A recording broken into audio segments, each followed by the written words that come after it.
Olá, boa tarde, tudo bem? A paz do Senhor Jesus para vocês que estão aí. Eu quero fazer uma live e vou falar sobre as características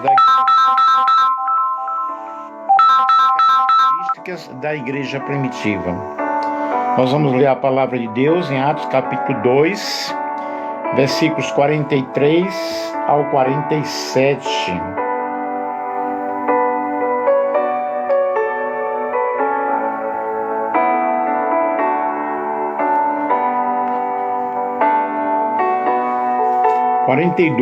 Atos capítulo 2, versículo 42. E perseveravam na doutrina dos apóstolos e na comunhão, no partir do pão e nas orações. Em cada alma havia temor, e muitos prodígios e sinais eram feitos por intermédio dos apóstolos. Todos os que creram estavam juntos e tinham tudo em comum. Vendiam as suas propriedades e bens, distribuíam o produto entre eles, à medida que alguém tinha necessidade. Diariamente perseveravam unânimes no templo, partiam o pão de casa em casa e tomavam as suas refeições com alegria e singeleza de coração, louvando a Deus e cantando e contando com a simpatia de todo o povo. Enquanto isso, acrescentava-lhes o Senhor dia a dia os que iam sendo salvos.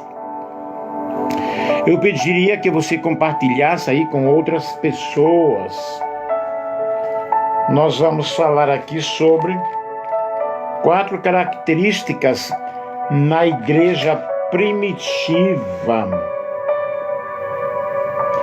É muito interessante quando nós observamos, quando nós vemos e estudamos Atos dos Apóstolos, porque Atos dos Apóstolos fala sobre a história da igreja. E nós observamos muitas características na igreja primitiva, bem diferente da igreja moderna, bem diferente da igreja atual. E é necessário nós entendermos esse processo. O termo igreja primitiva refere-se na realidade à instituição e cristianismo primitivo, às suas doutrinas, né? Quanto às doutrinas, a vida da igreja, como a igreja adorava, como a igreja fazia. E neste período a igreja estava engajada em diversas discussões acerca dos conceitos sociais. Inicialmente, 5 cidades surgiram como importantes centros da igreja: Roma, Jerusalém, Antioquia, Alexandria e Constantinopla. E a igreja primitiva era tomada por cristãos, né? Era formada, eu falei tomada, era formada na sua formação. Os cristãos que se reuniam para ler, para estudar, para ter comunhão, proclamar o evangelho, liderados pelos apóstolos. A liderança era dos apóstolos, que transmitiam os ensinamentos de Jesus. Começando em Jerusalém, a igreja primitiva rapidamente se espalhou por outras partes do mundo. Aí o Senhor, ele permitiu que houvesse a perseguição na igreja para que os cristãos fossem espalhados, porque se não fosse isso, eles não teriam se espalhados pelo mundo. Então eles se reuniam em conselhos, né? Enviavam os missionários. A igreja primitiva, ela teve a sua origem no dia de Pentecostes, quando os discípulos receberam o poder do Espírito Santo, ali a unção do Espírito Santo, o derramamento do Espírito Santo, estava sobre eles.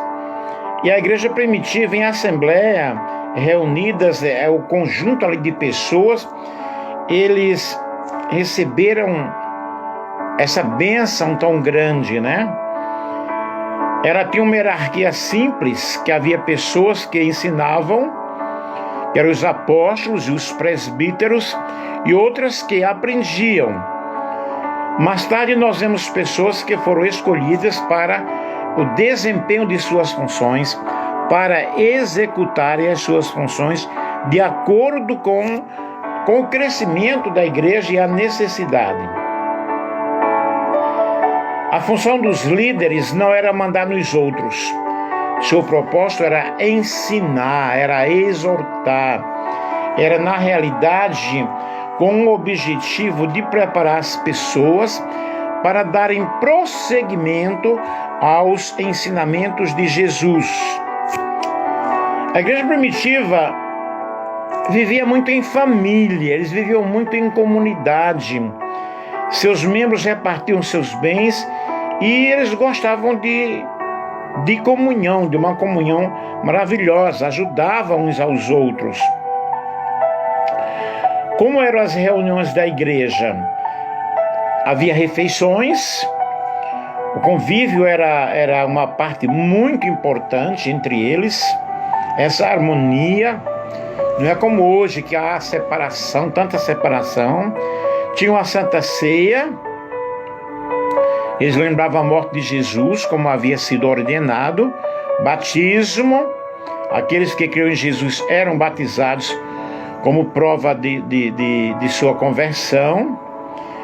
Ensino, eles explicavam, liam a palavra de Deus. Oração era algo normal. E participações especiais. E aí eles foram aprendendo, foram ensinando, né? Eu preparei aqui algo muito importante. Isto é, já tinham preparado de muito tempo, que eu já preguei esta mensagem.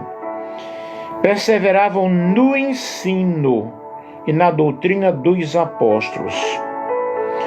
Quando nós lemos Efésios capítulo 4 e o versículo 12, nós vamos observar que Deus concedeu dons aos homens, apóstolos, profetas, evangelistas, pastores e doutores, cada um na sua função, e o objetivo era o aperfeiçoamento da igreja. Vamos ler Efésios capítulo 4.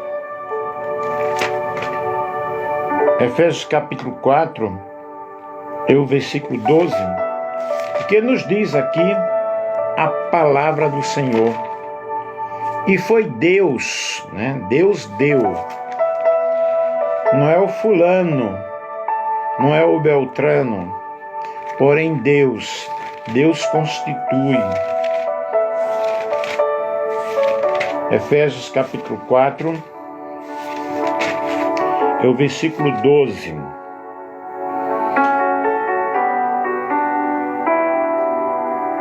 Nós vemos aqui que é para edificação, né?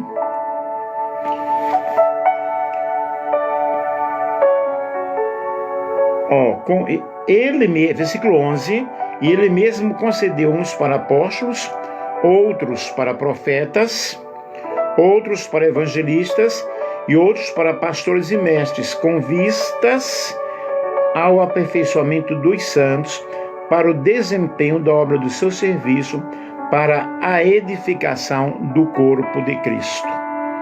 Então observe aqui que foi o Senhor que deu essas funções para a igreja, para que a igreja fosse aperfeiçoada, para que houvesse crescimento na igreja, harmonia na igreja. Aí nós vemos aí os apóstolos, os profetas, os evangelistas, pastores e doutores. Interessante que existe hoje algumas denominações que são contra pastores, mas a Bíblia está dizendo que foi Deus que deu, né?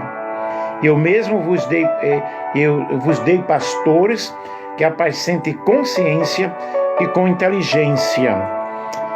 E o objetivo era o aperfeiçoamento dos santos. Cada pastor deve ser uma pessoa preparada em tudo, preparado teologicamente, preparado espiritualmente, preparado em conhecimento, que possa manejar bem a palavra da verdade. E para edificação do corpo de Cristo. Edificação é o quê? É uma construção. Quando você vai edificar, você vai construir. E para construir, nós precisamos de ter realmente conhecimento. A construção de uma casa, por exemplo, de um edifício, é necessário realmente um plano, uma planta. É necessário alguém que saiba trabalhar naquela situação. Logo, se a igreja não tiver pessoas preparadas, como que essa igreja ela vai ter um crescimento?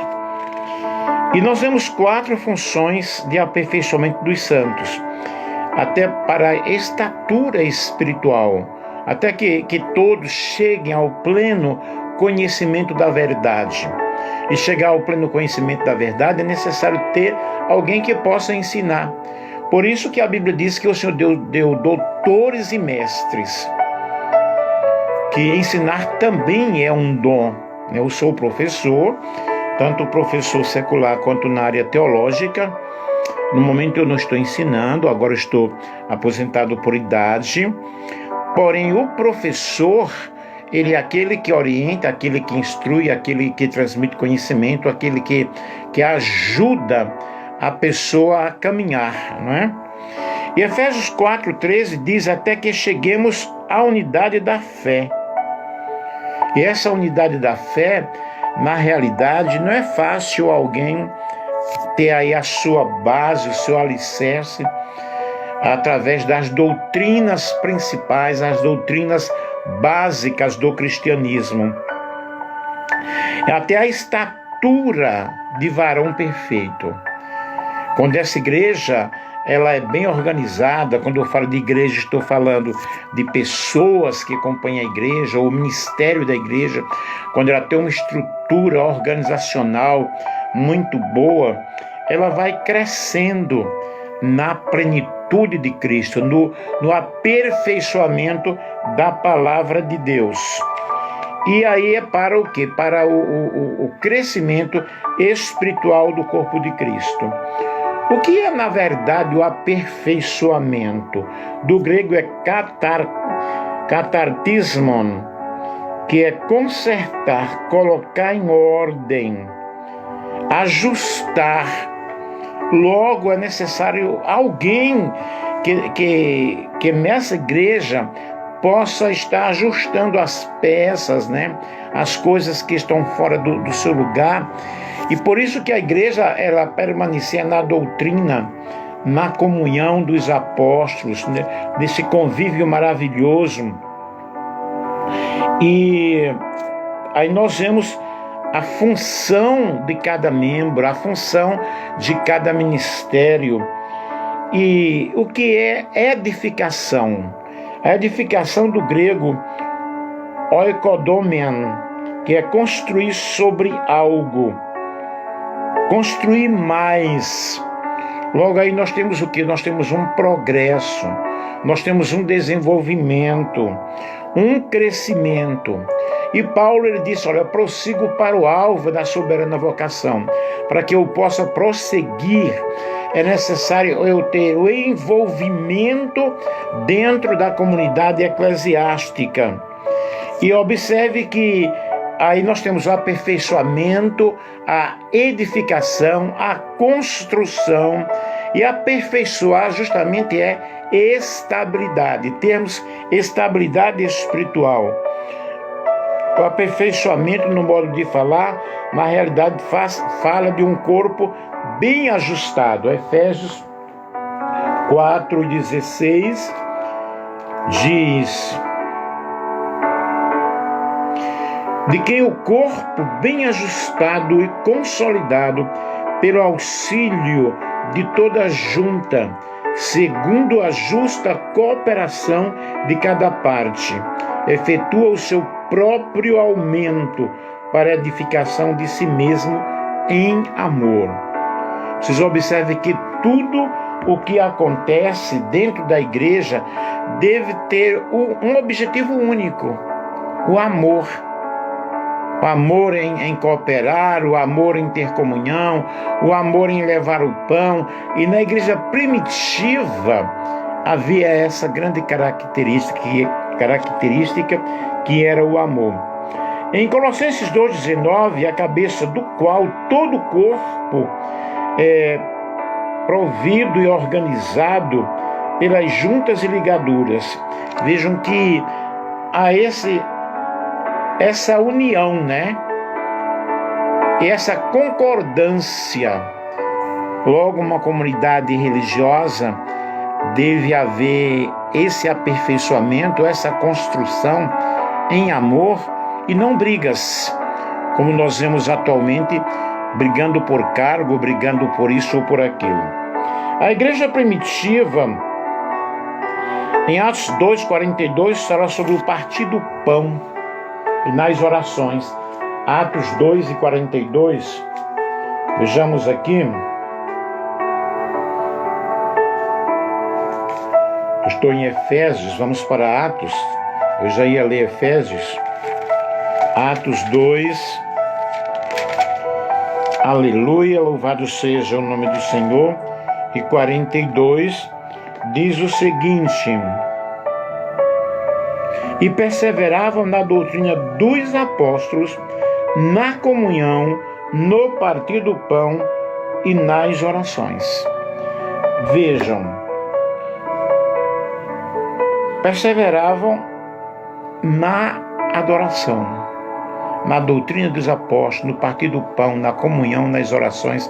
Vejam que essas características eram características primordiais, características necessárias para o crescimento da igreja.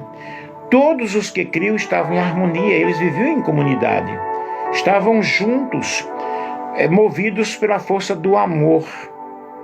Por isso que havia o ensino, né? Havia a adoração, havia o partir do pão, havia as orações, que era o termômetro comum da igreja daquela época. Movidos pelo Espírito Santo, havia essas características super importantes, que era o resultado de quê? Resultado da comunhão que eles tinham. Hoje há muita desunião, mas eles eram unidos, a ponto de repartirem as suas riquezas com os necessitados da igreja. E essa igreja ela ia expandindo-se cada vez mais. Várias pessoas viram a igreja primitiva como uma ameaça e perseguição, como uma ameaça, e perseguiram os cristãos. E por causa disso, os crentes não ficaram todos em Jerusalém, mas eles oravam, eles tinham essa harmonia entre eles, e por isso que a igreja ela foi crescendo. Havia temor na igreja, havia maravilhas, sinais e maravilhas, muitos milagres aconteciam por meio dos apóstolos, porque Jesus disse: ide por todo mundo pregar o evangelho a toda criatura. Põe as mãos sobre os enfermos e eles ficarão curados. Havia uma assistência social muito boa, porque eles repartiam o pão de casa em casa e com singeleza de coração, com singeleza na alma. Na igreja primitiva, não vemos aqui na Bíblia essas campanhas de pedição de dinheiro, tirando aquilo até o que a pessoa não tem e enriquecendo a liderança. Não havia isso, porque todos tinham em comum. Por isso que havia o crescimento, um crescimento muito forte da igreja. Essa igreja crescia em harmonia, crescia em amor, crescia em número. É o que fala Atos dos Apóstolos. E nós necessitamos voltar, às nossas origens. e ver os milagres de Deus acontecendo no meio da igreja. Então vejam, os crentes adoravam a Deus, cânticos de louvores, glorificavam a Deus, o ensino, havia a explicação da palavra. Não essas besteiras que vemos hoje em muitos núcleos religiosos, que é pecado usar bigode, pecado usar barba, pecado usar batom. Não havia o ensino da palavra, da doutrina dos apóstolos. E eles cresciam. O que seria essa doutrina dos apóstolos? Né? O que é que eles aprendiam? Deixa eu ver aqui. O que é essa doutrina dos apóstolos? O que é a doutrina? Quais eram as doutrinas dos apóstolos? A doutrina dos apóstolos era a doutrina de Cristo.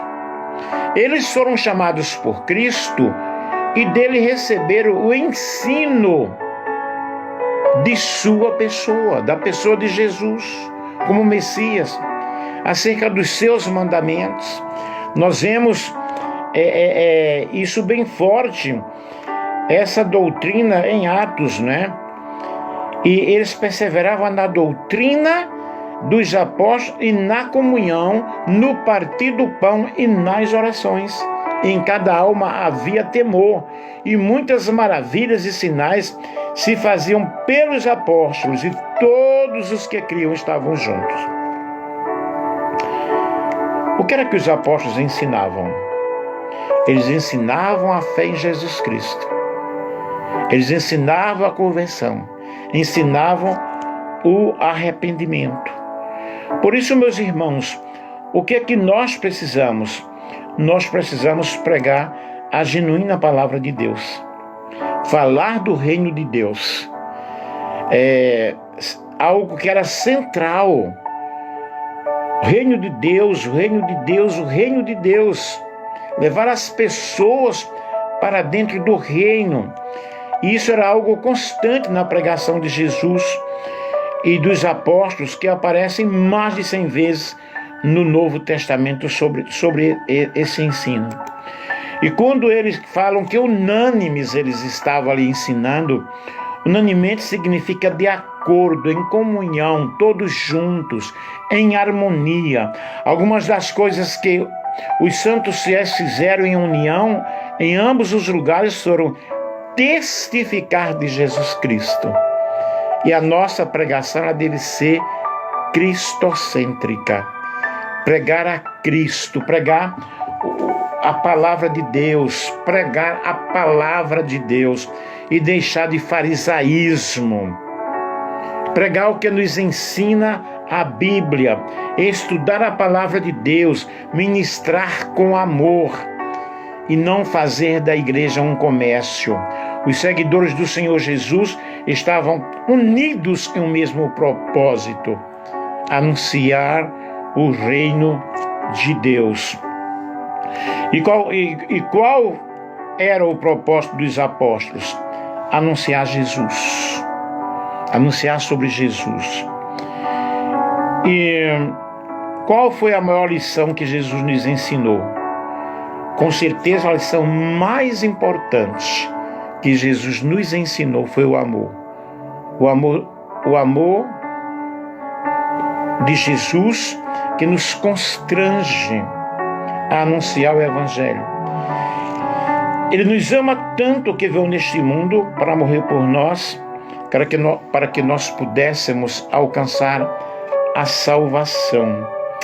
E isso é muito importante nós aprendermos com Jesus, que o amor ele é essencial, o amor ele é fundamental, e nós fazemos parte de uma família, que é a igreja do Senhor. E bem-aventurados somos nós, aqueles que podemos entender o grande amor de Deus. E Jesus, ele nos deixou uma mensagem muito especial, uma mensagem muito importante para que nós possamos amar, né? Com certeza a lição mais importante que Jesus nos ensinou, ele nos ensinou com o seu próprio exemplo, dando a sua vida por nós. E ninguém é melhor do que ninguém. Nós precisamos oferecer a água da vida às pessoas. Nós precisamos oferecer pão para quem tem fome. Jesus é o pão da vida. E a igreja está na terra para prosseguir com a missão dos apóstolos, para exercer a justiça corretamente. E o contentamento da igreja deve estar nas obras que ela executa, naquilo que ela faz, e não nas riquezas, coisas passageiras aqui. E nós precisamos entender que a missão da igreja é espalhar o Evangelho de Cristo e não estar envolvidas em outras coisas que não seja o amor de Deus derramado em cada coração, derramado em cada vida. E eu falei aí sobre algumas características da igreja, essa doutrina dos apóstolos, essa comunhão, esse partir do pão, está preocupado em ver o crescimento do outro. Então nós precisamos o quê? Ensinar a palavra, a doutrina de Deus, mostrar sobre Deus, a doutrina de Cristo, mostrar sobre Cristo, a doutrina do homem, mostrar como é o homem, quais são as nossas características, a doutrina da salvação, do Espírito Santo, a doutrina da igreja, ensinarmos a palavra de Deus. E todo aquele que ultrapassa a doutrina de Cristo e nela não permanece, não tem Deus. Mas o que permanece na doutrina de Cristo, este se ensina o genuíno evangelho, a palavra de Deus, mostrando às pessoas que elas precisam de ter conhecimento, né? E na igreja primitiva nós vemos aí o ensinamento dos apóstolos, a comunhão fraternal muito grande, o partir do pão, as orações, que era algo costumeiro na igreja, não era culto de oba-oba, mas era culto de oração. E ali havia milagres, havia muitos milagres, através dos apóstolos, né? E vamos entender isso? Vamos entender que a igreja primitiva era uma igreja alicerçada na palavra de Deus, era uma igreja alicerçada em harmonia. Nós precisamos, queridos, permanecer servindo a Deus, mas permanecer servindo com todo o nosso coração, com toda a nossa singeleza, e mostrando para o mundo que a salvação é Jesus, que não existe outro caminho, que não existe outra forma. E doutrina é o ensinamento, né? Simplesmente ensino. A doutrina apostólica é o ensino que chega, o que chegou até nós por meio dos apóstolos. Aqueles especificamente escolhidos por Cristo para levar seus ensinamentos ao mundo. Os 12 discípulos se tornaram os apóstolos, com exceção de Judas, que desertou.